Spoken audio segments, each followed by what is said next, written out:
¿Estás escuchando voces o es solo nuestro podcast? Bienvenidos a Medicadas y Bendecidas.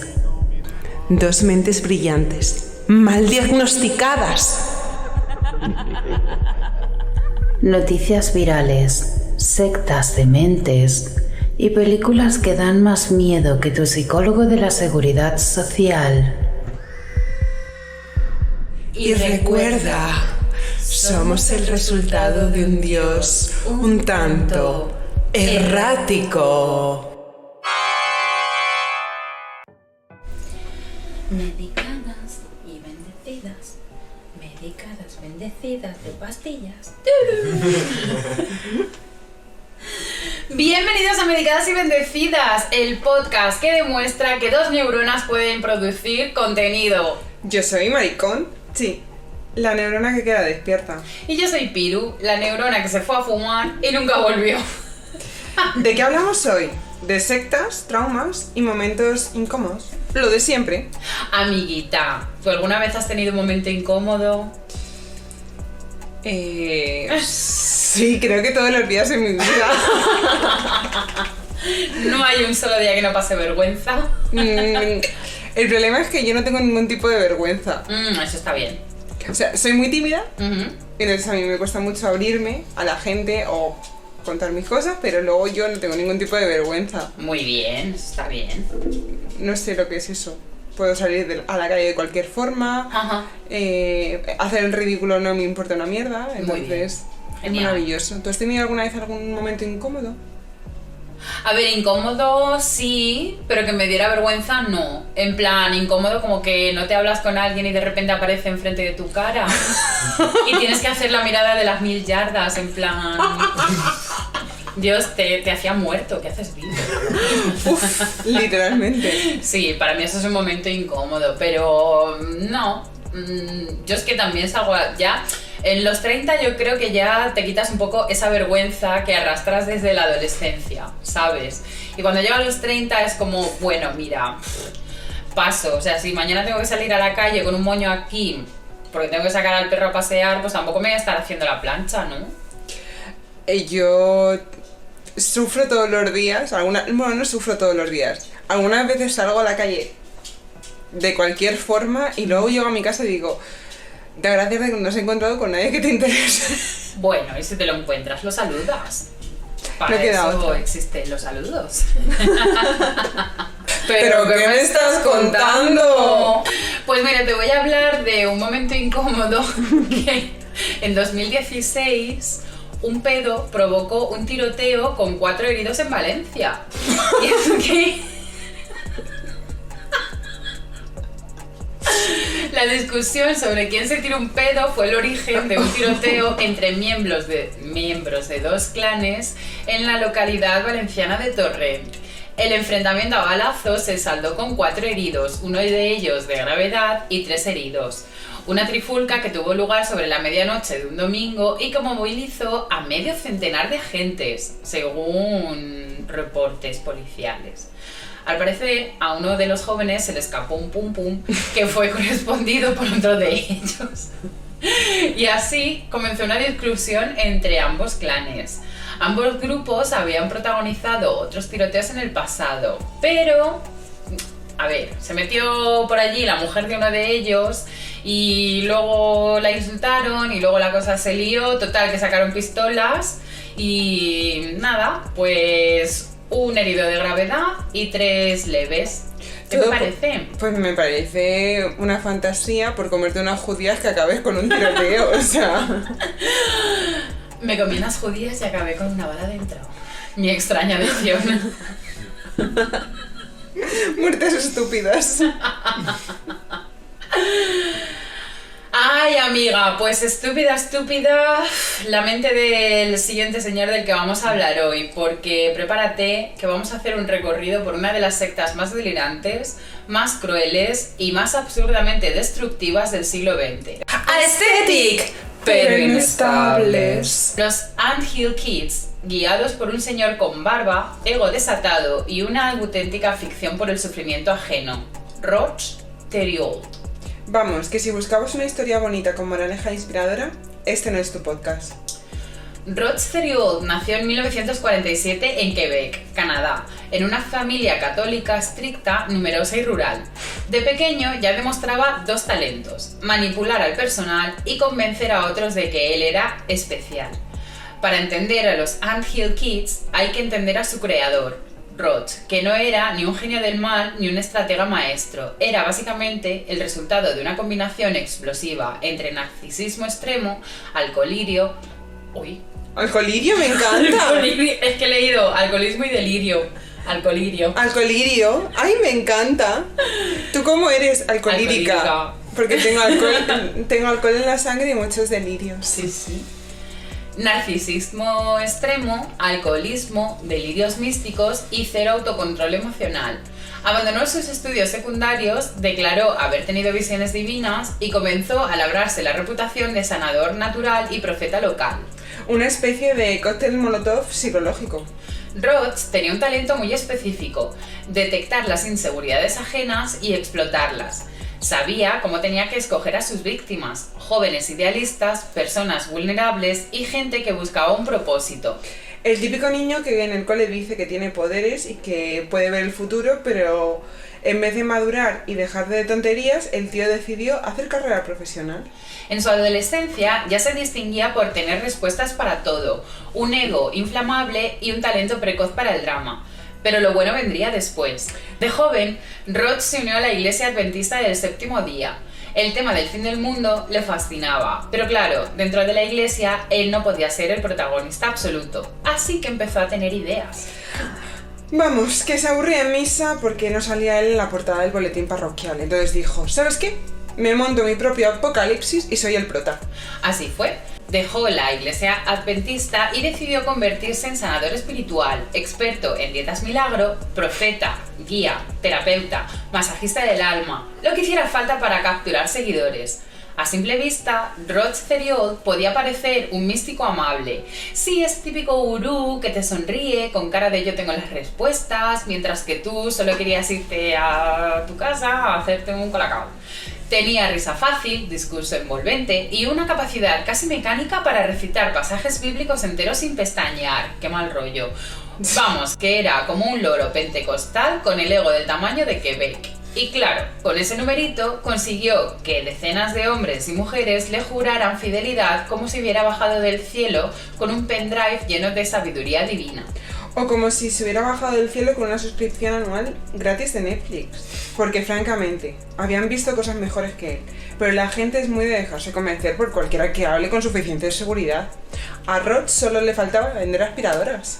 Pero por detrás de esa fachada amable, lo de amable entre comillas, subrayado y con luces de neón, había una mente dominada por el narcisismo más vicioso. Un narcisismo de nivel profesional, de esos que necesitan una habitación entera solo para guardar todos sus complejos. Y por si eso fuera poco, estaba obsesionado patológicamente por tener el poder absoluto, total e indiscutible.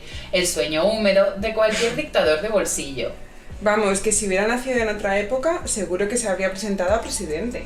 Cuando sus supuestas habilidades médicas, entre comillas muy grandes, no sirvieron para resolver ni un dolor de muelas, ni sus problemas de salud, ni sus adicciones, ¡Vaya! Rod hizo lo más lógico para un iluminado sin talento: cambiar la narrativa, reinventarse, pasar de curandero canadiense de medio pelo a portavoz divino del orden cósmico. La típica evolución profesional de todo líder de secta, de vendedor de humo a mesías a tiempo completo.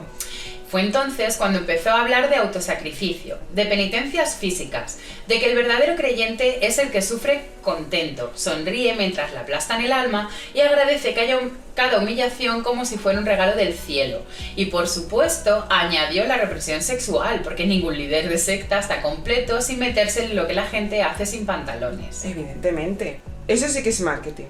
Vente conmigo a encontrar la iluminación. Y 3 meses después, pues toma un martillo y apáñate esta cabañita. Iluminación, sí, pero a base de puñetazos en forma de trabajo físico. A mediados de los 70, Rhodes reunió a un grupo de jóvenes vulnerables y buscadores espirituales. Les prometió sanación, libertad y paz interior. Resultado, terminaron construyendo casas para él en mitad del bosque, en su comunidad ubicada en una zona remota de Canadá. A su grupo de seguidores los llamó los Ant Hill Kids, niños de la colmena de hormigas. La idea era que trabajaran unidos, incansables, obedientes, literalmente como hormigas. Para él. Sí. Pero sospechosamente la única hormiga reina era él. La comuna se estableció en los bosques canadienses, lejos de testigos, leyes y sentido común. Construyeron cabañas, jardines, cocinas comunitarias y un trono espiritual imaginario para Roach. La vida allí era dura. Trabajo físico extremo, comida escasa, castigos frecuentes y aislamiento total. Una especie de supervivientes pero con presentador homicida y sin cámaras. Si al menos hubieran tenido cámaras, los habríamos rescatado antes. Claro, o una nominación directa o algo así. Ay, qué bien. Los Me autonomino. Literal, me ofrezco voluntaria para irme. Renuncio. Los inicios eran siempre dulces. Roach sabía vender el mensaje: uníos a mí, escapemos del sistema y vivamos en comunidad, sin estrés, sin capitalismo, sin contaminación. Era muy flower power al principio. Se reunían en charlas informales, cenas vegetarianas, caminatas espirituales y él, como un Don Juan místico, convertía conversaciones en confusión y confusión en dependencia. Roach proclamó que Dios le hablaba directamente a él. Le decía quién iba a sobrevivir al apocalipsis, qué debían comer, cuántas mujeres debía tener y, por supuesto, que él era indispensable para la humanidad. Qué casualidad, ¿verdad? La secta funcionaba como una pirámide de control, pero Roach nunca lo reconocía. Él decía que todos eran iguales. Spoiler, no. La colmena tenía 3 niveles. Nivel 1. Las favoritas. Las mujeres más cercanas a Roach, que él trataba como esposas, asistentes personales y, por desgracia, objetos de control absoluto. Qué raro, una secta sexualizando, objetivizando a mujeres. Nivel 2. Los trabajadores. Los miembros encargados de cocinar, limpiar, cortar leña, cultivar, cuidar a los niños y trabajar sin descanso. Y nivel 3, los niños, los más vulnerables, nacidos dentro o llevados por sus padres, que ya tienes que estar loco de la cabeza para decir: me voy a llevar a los niños a un bosque perdido en lo más profundo de la Canadá para que un loco decida sobre sus vidas. Exactamente. Su vida era extremadamente dura, sin educación normal, sin protección, sin estructura, solo órdenes y miedo. Dios diciéndole justo lo que quería escuchar. Dios debía tener la misma voz que su propio ego. Roach empezó a controlar la comida, el sueño, las parejas, la reproducción y absolutamente cada movimiento del grupo. Su alcoholismo empeoraba y su violencia también. Cualquier cosa lo enfurecía. Un gesto, una palabra e incluso el silencio. Los días empezaban al amanecer, no porque fuera espiritual, sino porque Roach lo decidía arbitrariamente. Normalmente después de una noche entera bebiendo. ¡Qué raro! Es que, de verdad. Cada día podía incluir trabajo forzado, castigos correctivos, rituales espirituales improvisados, algún delirio pseudomédico y mucha hambre. La comida era muy escasa y a veces las sobras iban primero a Roach. Lo demás se repartía como se podía y el sueño, bueno, dormir digamos que era un privilegio. Las noches podían interrumpirse por gritos, órdenes o uno de los arranques de brillantez médica del líder. Una rutina tan agradable como lamer un enchufe. Y todo organizado por un tío que consideraba planificación beber vino directamente en la botella. Increíble. Toda secta tiene un lenguaje interno, un modo de hablar que refuerza la identidad del grupo y aísla del exterior. En los Ant Hill Kids algunas expresiones se repetían. Por ejemplo, el profeta sabe, el dolor es purificación, Dios habla a través de él y el mundo exterior está podrido. Todo diseñado para encerrar mentalmente a sus seguidores. Traducción simultánea: no pienses, obedece y si algo va mal, es culpa tuya. Roach insistía. Cada vez hablo peor, ¿verdad? Insistía con el látigo. Sí. Roach insistía en que ellos eran los únicos seres puros que sobrevivirían al apocalipsis. Todos los demás estaban condenados, así que si querías vivir, no había escapatoria psicológica. Roach usaba una técnica clásica: alternar amor intenso con castigos extremos. Un día te abrazaba y decía que eras especial. Al día siguiente te humillaba delante de todos por fallar espiritualmente. Eso generaba una dependencia emocional brutal. Poco a poco, la que parecía una comunidad idílica empezó a parecerse más a, un sistema de esclavitud con wifi defectuoso. Roach asignaba a cada miembro un rol exacto, medido y controlado. Cada acción, cada pensamiento, cada pestañeo tenía que pasar por su sello de aprobación. Vamos, que si querías estornudar, primero pedías permiso al líder y luego rezabas para que el maestro no te corrigiera por falta de reverencia nasal. Las mujeres perdieron incluso el derecho a decidir sobre sus propios cuerpos. La autonomía femenina era un concepto abstracto como los unicornios o la honestidad en un reality show. Es que de verdad, siempre las mujeres y los niños los peor parados. Sí, siempre, siempre. Las únicas reglas eran las que él dictaba cada noche. Recordaría más tarde una de sus esposas forzadas. Reglas arbitrarias, cambiantes y siempre con un toque de amenaza divina. O sea, básicamente, cuando cualquier noche podrías irte a dormir creyendo que eras libre y despertar siendo un instrumento de tortura espiritual, o lo peor, mujer forzosa de este loco. Sí. Los niños no eran una excepción. Algunos habían nacido entre los árboles del bosque que rodeaba la comuna. Conocieron el frío y el hambre antes de ni siquiera aprender a leer. Su educación no incluía matemáticas, historia ni ciencias. En su lugar recibían sermones apocalípticos, charlas sobre obediencia ciega y advertencias sobre el fin del mundo. ¡Ay! Sí, porque nada dice prepara a tu hijo para la vida real como insistirle que el Armagedón es inminente y que la culpa de todo será suya si no llora con estilo. Si un niño lloraba, el maestro intervenía de inmediato. Ordenaba con voz firme y aterradora que nadie llora sin permiso y que el llanto es desobediencia. Y así, día tras día, el miedo, la obediencia y la culpa se convirtieron en la verdadera educación de esos niños. No había juegos, ni cuentos, ni recreo, solo lecciones de terror y sumisión. Bienvenidos al Hogwarts del horror, versión Roach. Sin magia, sin diversión y con muchísimas advertencias dramáticas sobre el fin del mundo. El pack tóxico definitivo. El tío era como un gas, invisible, envolvente, tóxico y difícil de sacar de la casa. Lo único que faltaba era que se llamara Roach el ambientador. Y aquí la historia, amiguita, se centra ya en un territorio oscuro. Roach empezó a practicar supuestas cirugías espirituales, sin conocimiento médico, sin anestesia, sin higiene y sin ningún motivo. Los procedimientos incluían mutilaciones físicas, castigos extremos y actos grotescos que él justificaba como curaciones divinas.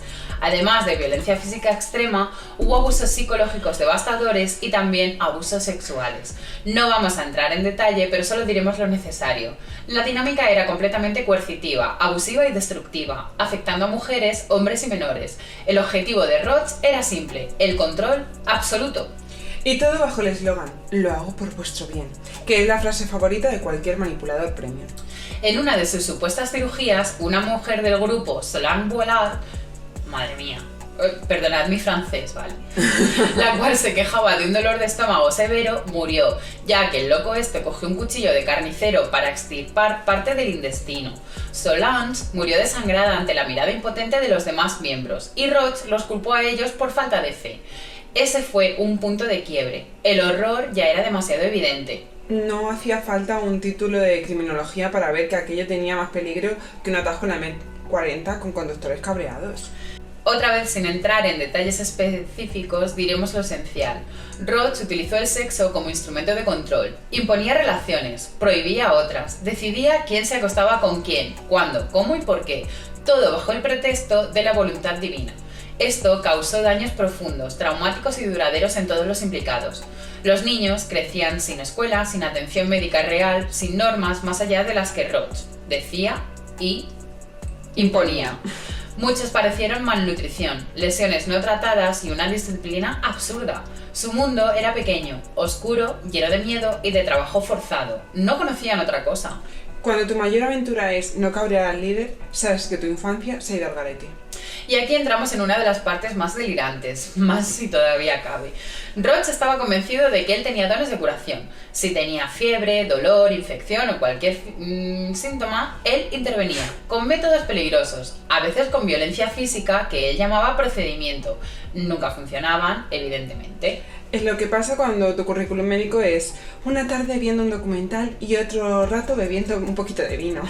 Durante años, Roach anunciaba fechas del final del mundo. Cada vez que fallaba decía que Dios le había dado una extensión de plazo gracias a su pureza. ¿Pureza qué? Que sinvergüenza, de verdad. Por cierto, se medía en cuánto sufrían los demás por él. La combinación de violencia, negligencia, aislamiento y abuso llegó a niveles insoportables. Miembros empezaron a cuestionarse y otros se intentaron huir. Algunos otros fueron castigados brutalmente por sospecha de rebeldía. El tejido interno del grupo empezó a romperse. Normal, nadie puede vivir eternamente con miedo. Y sin ducha caliente tampoco. Aunque Roach era bueno manipulando, no dejaba de ser humano. Bueno, humano técnicamente, emocionalmente ya si eso lo discutimos luego. Y como todo líder tiránico, cometió un error fatal: creer que la gente aguantaría para siempre. Claro, Roach pensaba que la paciencia humana era como el queso Gruyère infinito. Pero sorpresa, majo, los agujeros se acaban, por suerte. Empezaron a aparecer dudas sutiles, gente que decía cosas como ¿y si Dios no quiere que me corte la mano? ¿Y si esto del apocalipsis es como decirlo mentira? ¿Y si el profeta bebe demasiado y se inventa cosas? Preguntas peligrosas en un sitio donde pensar era básicamente un acto subversivo. Vamos, que cuestionar a Roach era como instalar Windows en un microondas. No funcionaba y encima explotaba. Escapar del hormiguero era complicadísimo. Vivían aislados en un bosque profundo de Ontario o Quebec, dependiendo del año, a kilómetros de cualquier pueblo, y Roach, obviamente, fomentaba el miedo al exterior, pero aún así hubo intentos. Intentos heroicos, por cierto. Nivel: voy a correr por el bosque, con nieve hasta las rodillas, de noche y sin botas, porque literalmente es mejor que quedarme aquí otro día más. Algunos intentaban escapar con niños en brazos, otros dejaban notas secretas, otros esperaban a que Roach estuviera tan borracho que no se enteraba. Que no era muy difícil. No, para huir. Si los descubrían, el castigo era brutal. Una de las rupturas más importantes ocurrió cuando varios miembros empezaron a sospechar de que la medicina de Roach era más peligrosa que cualquier enfermedad real. Y lo era. Sospechaban. Por lo que fuera. Después de varios episodios de violencia disfrazada de cirugía divina, alguien dijo: ya está bien. Lo sorprendente no es lo que dijeron, sino que tardaran tanto. Cuando un niño fue castigado de forma especialmente grave, la alarma interna explotó. Curiosamente, muchos adultos aguantaban más tiempo, pero el instinto de sacrificarse es una cosa, pero cuando vieron que los niños sufrían, ahí empezó la rebelión real. Algunos padres y madres comenzaron a colaborar en secreto entre ellos para planear sus fugas muy organizadas. Hablaron por la noche, crearon grutas, guardaban ropa y comida, buscaban momentos de distracción. Era un espionaje casero, pero valiente. Uno de los episodios más importantes fue cuando una madre vio que Roach ponía en peligro la vida de su hijo y decidió denunciar. Esa denuncia, que al principio no fue tomada demasiado en serio por las autoridades, se convirtió poco a poco en una bola de nieve. Literalmente bola de nieve, porque Canadá en invierno, vamos, tú llamas al 911 y te contesta un alce. Las autoridades empezaron a recibir más atenciones, informes médicos sospechosos, niños sin escolarizar, denuncia por desapariciones, testimonios contradictorios. Los servicios sociales ya tenían el radar encendido. Y ahí entra en acción la figura de canadiense más temida por cualquier secta, el trabajador social con clipboard. Finalmente, uno de los miembros logró escapar, en concreto Gabrielle Lavallée, o Lavallée, no sabemos, una de las esposas sometidas, y logró escapar aunque gravemente herida. Denunció los hechos ante las autoridades. Ella había perdido parte de un brazo, varios dientes y presentaba cicatrices por todo el cuerpo. La policía llegó a la comuna. El primer encuentro fue bastante tenso. Roach intentó usar su labia habitual, diciendo que todo era amor, comunidad y crianza espiritual, pero la realidad se veía en los ojos de los niños: miedo, delgadez y retraimiento. Y eso sí que no engaña a nadie. Se encontraron pruebas suficientes del terror, abuso y control coercitivo y se arrestó a Roach en 1989. Los supervivientes tuvieron que reconstruir su vida desde cero. Literalmente, reconstruirse por dentro y por fuera. Lo que habían vivido no lo compensaba ni una década entera de terapia. En un operativo sin grandes luces mediáticas, porque esto fue antes de las redes sociales, los servicios sociales retiraron a los niños de la comuna. Esto fue un terremoto interno. Claro, porque quitarle los niños a una secta es como quitarle las pilas a un mando. De pronto, deja de funcionar todo. Sin niños que pudiera controlar, Roach perdió una de sus herramientas más poderosas. Los adultos empezaron a ver grietas por la fachada del líder.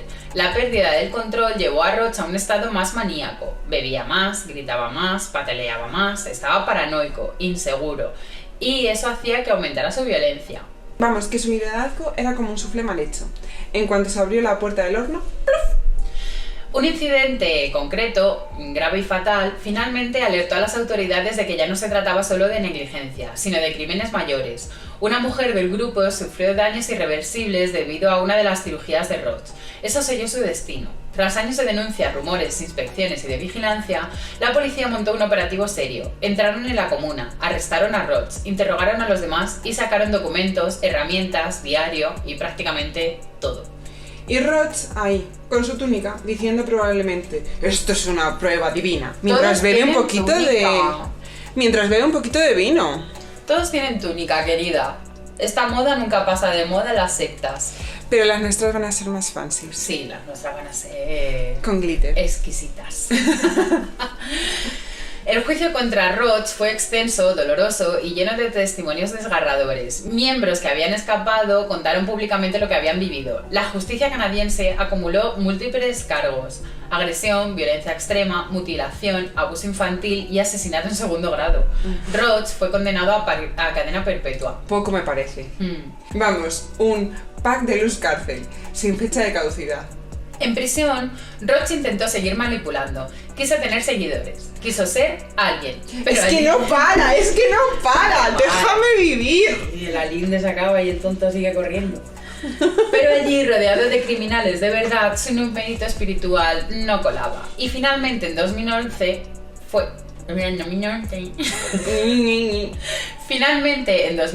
fue asesinado por otro recluso. A tomar por culo. El karma, cuando llega, no avisa. A veces aparece como un compañero de celda y te dice: hola, soy la justicia poética, ¿qué tal? Los sobrevivientes siguen llevando el peso emocional y físico de lo vivido. El caso de los Ant Hill Kids es uno de los ejemplos más extremos del impacto psicológico, social y físico de una secta coercitiva. Muchos de los miembros sobrevivientes reconstruyeron su vida con terapia, apoyo social y, en algunos casos, anonimato. Las secuelas fueron muy profundas, pero la mayoría consiguió rehacer su camino. Gente increíble que sobrevivió a una experiencia inimaginable. Porque, cuidado, los que ellos vivieron no fue una historia, fue una vida real. La historia de los Ant Hill Kids se estudia a día de hoy como un ejemplo de manipulación coercitiva, dinámica de poder extremo, cómo se forma una secta, cómo se mantiene y cómo se destruye desde dentro. O sea, una masterclass de lo que no hacer jamás. Ni para un retiro espiritual, ni para una cena de amigos, ni para alquilar una casa rural. Bueno. Madre mía, amiga. ¡Qué mentes más perversas! ¡Qué carga! ¿Cuánto vamos a aprender, eh? Uf, sí. No torturar a nuestros súbditos. Digo, seguidores. Amiguitos en un escalafón inferior al nuestro. Sí. En DDB. Bueno, ¿qué película me has traído hoy para recomendarme? Amiguita, yo te he traído Las colinas tienen ojos. No sé si la has visto. No la he visto. Cuéntame, ¿de qué trata? Pues mira, una familia decide hacer un road trip, porque claro que podría salir mal, y terminan en el desierto perdido, con calor, polvo y malas decisiones de nivel. Vamos a acampar aquí, pues porque sí. Pronto descubren que no están solos. Hay un clan de mutantes caníbales que vive escondido y claramente no creen en el turismo familiar. Lo que sigue es puro sobrevivir o morir.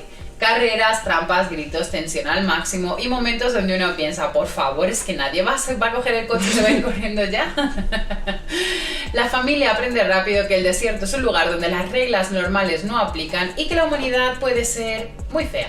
Pero también hay valentía, resistencia y un montón de gritos que te dejan medicado y bendecido de adrenalina. ¡Qué maravilla! ¿Tú qué me traes, bebé? Pues yo te traigo una serie que se llama From. No sé si la has visto. ¡Ah, me encanta! La caja. Es una serie donde un pueblo te atrapa y no te deja salir. Como si fuera una de nuestras sectas favoritas. Los habitantes viven entre monstruos nocturnos, paranoia y un nivel de tensión que ya ni siquiera las reuniones familiares en Navidad, amiguita.